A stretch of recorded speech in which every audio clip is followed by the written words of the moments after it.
In today's video, I am going to teach you how to do automated backtest on Tradingview. We'll walk through getting a strategy onto your chart, seeing the results in the strategy tester, and tailoring the inputs so the numbers reflect how you actually trade. Start by opening your chart so you are looking at the market, symbol, and time frame you care about.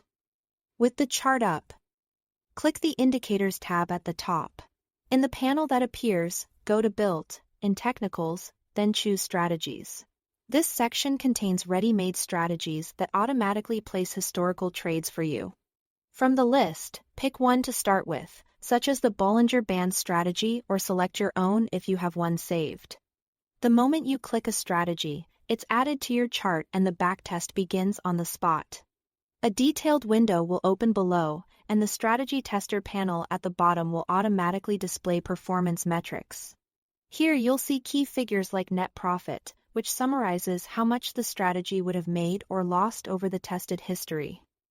Win rate, which tells you the percentage of trades that were profitable, and drawdown, which highlights the largest peak to trough drop in equity. You'll also find trade analysis and capital efficiency style insights, such as profit factor and the relationship between returns and risk, giving you a fuller picture of how the approach behaves through different market conditions.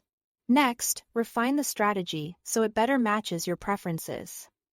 Click the small down arrow next to the strategy's name on your chart and then click Settings. In the Inputs tab, you can adjust parameters like length and mult.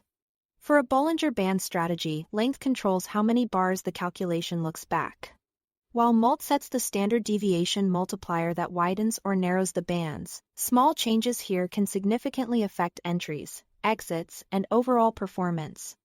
Switch to the Properties section to make the test realistic.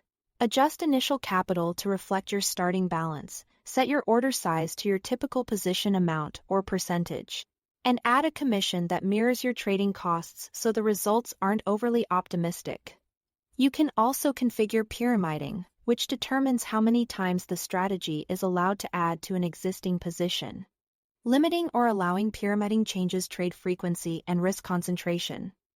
When you are satisfied with the setup, click OK. The strategy tester instantly recalculates and updates all metrics based on your inputs. Review the results, note how the changes affected profit, drawdown, and consistency, and iterate as needed until the behavior aligns with your goals. That's all to it. Thanks for watching.